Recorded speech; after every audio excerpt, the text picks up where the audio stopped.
الله الرحمن الرحيم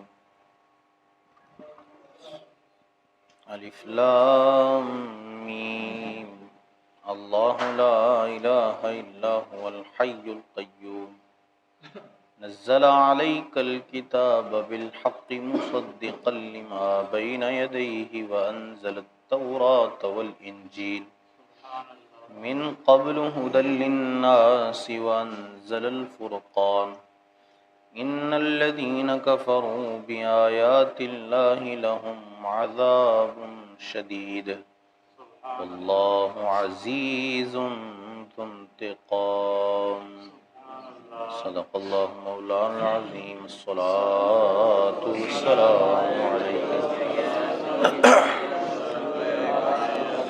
وعلى آلك وأصحابك يا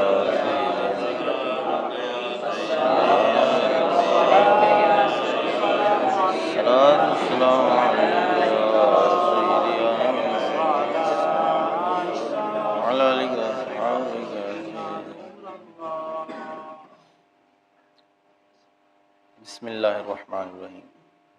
سورہ آل عمران آج شروع کر رہے ہیں. یہ سورہ مدینہ طیبہ کے اندر نازل ہوئی تھی اور 200 تقریباً آیتیں ہیں اس کے اندر اور 20 رکوع ہیں اس کے. الف لام میم یہ حروف مقطعات ہیں جیسا کہ سورہ بقرہ کے شروع میں بھی گزرے تھے. حروف مقطعات وہ حروف ہوتے ہیں کہ جن کا معنی صرف اللہ اور اس کا رسول ہی جانتا ہے. اس کے بارے میں ہمیں جو حکم ہے وہ صرف اتنا ہے کہ ہم صرف اس پر ایمان رکھیں کہ جو بھی اس کا معنی ہے وہ حق ہے اور اللہ ہی کی طرف سے ہے. باقی وہ معنی کیا ہے تو وہ اللہ اور اس کا رسول ہی جانتے ہیں. حدیث میں ہے کہ جب یہ صورت اس طرح کا جو لفظ تھا پہلے بقرہ والی صورت میں، اس وقت جب وہ نازل ہوا سیدنا جبرائیل لے کر تشریف لائے تو آپ نے کہا الف لام میم پڑھیے، تو سرکار نے پڑھا. تو جبرائیل نے پوچھا سمجھ آ گئی؟ سرکار نے کہا ہاں آ گئی سمجھ. تو جبرائیل کہنے لگے کہ کیا سمجھ آئی، کیونکہ جبرائیل کو تو خود بھی پتہ نہیں تھا کہ اس کا مطلب کیا ہے. تو اس نے جب سرکار کو آ کر وحی بتائی اللہ کی طرف سے تو سرکار نے کہا مجھے سمجھ آ گئی، کیونکہ یہ اللہ اور اس کے حبیب کے درمیان کے راز کی بات ہے، کوئی اور نہیں جانتا. یہ آیت سرکار کی شان بھی واضح کرتی ہے. چونکہ مہینہ یہ چل رہا ہے تو ہمیں چاہیے کہ ہم ہر بات میں بس سرکار کا ہی ذکر کریں. ہر بات میں اٹھتے بیٹھتے قرآن کی تفسیر، قرآن تو ویسے ہی سارا کا سارا سرکار کی نعت ہے. ہر لفظ میں سرکار کی شان بیان کی جاتی ہے. کہیں سرکار کو یا ایھا المدثر کہہ کر پکارا جاتا ہے، کہیں سرکار کو یا ایھا المزمل کہہ کر پکارا جاتا ہے. دوسرے انبیاء کی باری آتی ہے تو اللہ یا موسیٰ یا عیسیٰ اس طرح کے الفاظ استعمال فرماتا ہے. لیکن جب اپنے نبی کی باری آتی ہے تو یا ایھا المدثر کہتا ہے، یا ایھا المزمل کہتا ہے، طٰہٰ کہتا ہے، یاسین کہتا ہے، نام نہیں لیتا. پھر اپنے بندوں کو بھی سکھاتا ہے کہ میرے نبی کا نام ویسے نہیں پکارو جیسے آپ آپس میں ایک دوسرے کو پکارتے ہو. یہ ادب سرکار کا اللہ عز و جل خود سکھاتا ہے. فرماتا ہے یا ایھا الذین آمنوا لا تقدموا بین یدی اللہ ورسولہ، اللہ اور اس کے رسول سے آگے بڑھ جانے کی کوشش نہ کرو. یہ اس کے بارے میں سیدہ عائشہ کہتی ہیں کہ عید الاضحیٰ کے موقع پر چند لوگوں نے قربانی سرکار سے پہلے کر لی. ابھی سرکار صلی اللہ علیہ وسلم نے اپنی قربانی نہیں کی تو چند لوگوں نے پہلے قربانی کر لی. تو اللہ نے آیت نازل فرمائی اور ان کو حکم ارشاد فرمایا کہ یہ جو انہوں نے قربانیاں کی ہیں یہ ان کی قبول ہی نہیں ہوئی نہیں ان کی قربانیاں، کیونکہ یہ آپ سے آگے بڑھ گئے ہیں. ابھی تک تو آپ نے قربانی نہیں کی تو آپ کی قربانی سے پہلے یہ کیسے قربانی کر سکتے ہیں. پھر ان کو دوبارہ سے حکم دیا گیا کہ دوبارہ قربانیاں کرو، تمہاری پہلے والی قربانیاں قبول نہیں کی گئی. تو اللہ اس طرح اپنے حبیب کی شان بیان فرماتا ہے. تو جس حبیب کی شان اتنی اعلیٰ و افضل ہو کہ اس کی شان کا اندازہ لگایا ہی نہیں جا سکتا. ہر کوئی اپنی طاقت کے مطابق سرکار کی شان بیان کرتا ہے اور حد کیا ہے سرکار کی شان کی وہاں تک کوئی نہیں پہنچ سکتا. تو جو نبی اتنی شانوں والا ہو تو کیا ہمیں اس کا میلاد نہیں منانا چاہیے؟ کیا ہمیں اس کے میلاد کے لیے خوشی نہیں کرنی چاہیے؟ کیا ہمیں اس کے میلاد کے لیے چراغاں نہیں کرنا چاہیے؟ اپنے گھروں کو نہیں سجانا چاہیے؟ خوش نہیں ہونا چاہیے؟ وہ نبی کہ جس کی وجہ سے ساری نعمتیں اللہ نے ہمیں عطا فرمائی، وہ نبی کہ جس کی وجہ سے تخلیق کائنات ہوئی ہے۔ اللہ فرماتا ہے کہ اگر تمہیں بنانا مقصود نہ ہوتا تو اپنا رب ہونا ہی ظاہر نہ کرتا میں۔ اللہ فرماتا ہے کہ اگر اے محبوب آپ کو بنانا مقصود نہ ہوتا تو میں اپنے رب ہونے کا اظہار نہ فرماتا۔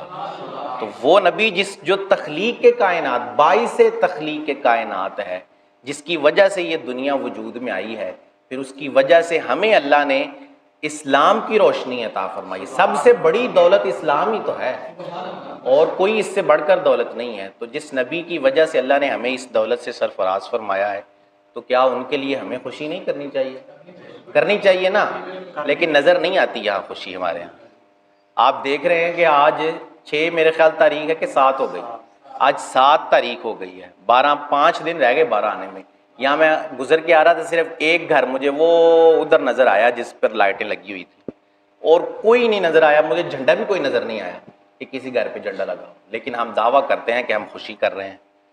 یہاں کسی کے بیٹے کی شادی ہو تو یہ اہتمام کیا جاتا ہے۔ اس دن یہاں شادی تھی تو وہ 3-4 گلیاں بند کی ہوئی تھیں، آنے کا رستہ ہی نہیں تھا یہاں تک، اور شادی بھی نہیں تھی، وہ میرے خیال کوئی منگنی کا پروگرام تھا یا اس طرح کا کوئی نظام تھا۔ اب مہندی تھی، ابھی برات یہاں ولیمے کا کوئی نظام نہیں تھا، مہندی تھی وہ، تو 3 گلیاں بند کی ہوئی تھی، اور اب سرکار کا دن آ گیا تو یہاں کچھ بھی نظر نہیں آ رہا۔ تو ہمیں سوچنا چاہیے کہ ہم جو دعویٰ کرتے ہیں سرکار سے محبت کا، تو اس دعوے کا تقاضا کیا ہے؟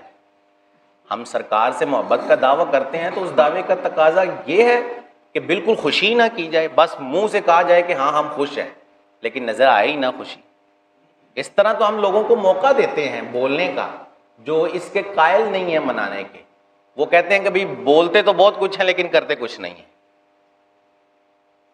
تو سوچنا چاہیے ہمیں اس بارے میں کہ ہمارا دعویٰ کیا واقعی سچ ہے سرکار سے محبت کا؟ جو ہم نے دعویٰ کر رکھا ہے کہ ہمیں سرکار سے بڑی محبت ہے، تو کیا وہ واقعی سچ ہے؟ صحابہ کرام کی محبت کیسی ہوا کرتی تھی کہ سیدنا ابوبکر صدیق کو آپ کے بیٹے نے کہا کہ بدر میں آپ کئی دفعہ میری تلوار کے نیچے آئے، لیکن میں نے باپ ہونے کی وجہ سے آپ کو چھوڑ دیا، قتل نہیں کیا آپ کو۔ سیدنا ابوبکر کہنے لگے اگر تم میری تلوار کے نیچے ایک دفعہ بھی آ جاتے تو میں تمہیں چھوڑتا نہیں، کیونکہ تم سرکار کے خلاف نکل کر آئے تھے اس وقت، تو میں تمہارے بیٹے ہونے کا لحاظ نہ کرتا کیونکہ تم نے سرکار کے خلاف تلوار اٹھائی تھی، میں ادھر ہی ایک دفعہ میں تمہاری گردن اتار دیتا۔ تو وہ اس طرح محبت کرتے ہیں کہ اپنے اگر کوئی رشتہ دار ہے، سگے رشتہ دار ہیں، وہ سرکار کے خلاف نکلتے ہیں تو ان کی بھی جو ہے وہ بالکل پرواہ نہیں کرتے۔ اس طرح سرکار سے محبت کرنے والے لوگ، تو ہمیں بھی محبت کا دعویٰ ہے، تو کیا ہم سرکار کو اپنی جان مال سے بڑھ کر پیار کرتے ہیں؟ یہ سوچنا چاہیے۔ لا یؤمن احدکم حتی اکون احب الیہ من والدہ و ولدہ، کوئی بندہ کامل مسلمان نہیں ہو سکتا جب تک میں اس کو اس کے ماں باپ، اس کے بچوں، مال دولت سے بڑھ کر عزیز نہ ہو جاؤں۔ جب تک وہ ان ساری چیزوں سے بڑھ کر مجھ سے محبت نہیں کرتا، وہ بندہ کامل مومن ہی نہیں ہے، ایمان ہی پورا نہیں ہے اس کا، جو بندہ سرکار سے بڑھ کر، سب سے بڑھ کر محبت نہیں کرتا۔ سیدنا عمر کو آپ نے فرمایا کہ جان سے بھی بڑھ کر مجھ سے پیار کرنا ہے، تو سیدنا عمر کہنے لگے کہ یا رسول اللہ، میں آپ سے اپنے والدین سے بڑھ کر، اپنی اولاد سے بڑھ کر، مال سے بڑھ کر محبت کرتا ہوں، ہاں اپنی جان مجھے زیادہ عزیز ہے۔ تو سرکار نے کہا عمر تمہارا ایمان ابھی کامل نہیں ہے۔ عمر رضی اللہ تعالیٰ عنہ کو سرکار کہہ رہے ہیں کہ تمہارا ایمان کامل نہیں ہے ابھی۔ جو 10 مبشرہ صحابہ میں سے ہیں، وہ 10 صحابہ کہ جن کو سرکار نے دنیا میں ہی بالفاظ صریح جو ہے وہ جنت کی بشارت عطا فرمائی ہے، ان کو سرکار کہہ رہے ہیں کہ تمہارا ایمان ابھی کامل نہیں ہے کیونکہ تم مجھے اپنی جان سے بڑھ کر محبت نہیں کرتے۔ تو پھر حضرت عمر نے کہا سرکار میں آپ کو اپنی جان سے بھی بڑھ کر زیادہ محبت کرتا ہوں۔ تو اس طرح بندے کا ایمان کامل ہوتا ہے کہ بندہ ہر چیز سے بڑھ کر، کتنا کو خرچہ ہے اس معاملے میں، لائٹ لگانے میں، 2 لائٹیں لگائے بندہ، ایک جھنڈا لگا لے بندہ، 500 سے زیادہ 600 تک خرچہ آئے گا، اس سے بڑھ کر کوئی خرچہ نہیں ہے۔ ہم ہزاروں جو ہے وہ لگا دیتے ہیں دوسرے کاموں میں، کئی گناہوں والے کاموں میں لگ جاتے ہیں ہمارے پیسے، لیکن یہاں نیکی کا کام ہے اس میں ہم خرچ نہیں کر رہے۔ یہاں سرکار کی خوشی کرنی ہے، اس میں ہم سوچ رہے ہیں کہ یار کریں یا نہ کریں، اس میں ہم دلیل مانگنے آتے ہیں۔ ہر چیز میں ہم معاملہ کر گزرتے ہیں اور دلیل نہیں پوچھتے، لیکن جب سرکار کی ولادت کی خوشی کرنی ہو تو اس میں مولوی صاحب کے پاس جائیں گے کہ مولوی صاحب کوئی دلیل ہمیں دیں کہ اس بارے میں کہ سرکار کی ولادت منانا کہاں سے ثابت ہے۔ اپنے بیٹے کا برتھ ڈے منانا جائز ہے اور اس پر کسی دلیل کی حاجت نہیں ہے، لیکن سرکار کی خوشی منانے کے لیے ہمیں دلیل پوچھنی پڑتی ہے کہ اس پر کیا دلیل ہے کہ ہم سرکار کی خوشی منائیں، حالانکہ جس کی وجہ سے ہمیں اللہ نے بیٹا عطا فرمایا ہے، جس کی وجہ سے ہمیں اللہ نے زندگی سانس کی قوت عطا فرمائی ہے، زندگی چلتی ہے ہماری، ان کا جب میلاد منانا ہو تو ہمیں پھر دلیل کی ضرورت پڑ جاتی ہے۔ اس معاملے میں تو دلیل کی ضرورت ہی نہیں پڑنی چاہیے۔ جو آپ سے کہے کہ دلیل لے آ کر دو، آپ اس سے کہیں ہم بغیر دلیل کے ہی سرکار کا میلاد مناتے ہیں، ہمیں دلیل کی حاجت ہی نہیں ہے۔ سرکار سے محبت کے لیے بھی دلیل کی کوئی حاجت چاہیے؟ یا رسول اللہ، سرکار سے محبت کے لیے بھی کوئی دلیل چاہیے بندے کو کہ وہ نبی کے جو ہمارے لیے رحمت بنا کر بھیجے گئے ہیں، ہم پر اتنے رحیم ہیں۔ اللہ فرماتا ہے لقد جاءکم رسول من انفسکم عزیز علیہ ما عنتم حریص علیکم بالمؤمنین رؤوف رحیم۔ تم میں وہ رسول تشریف لائے ہیں کہ تمہارا مشکل میں پڑ جانا انہیں پریشان کر دیتا ہے۔ اگر تمہارے اوپر کوئی مشکل آ جاتی ہے تو وہ اس مشکل سے وہ خود پریشان ہو جاتے ہیں۔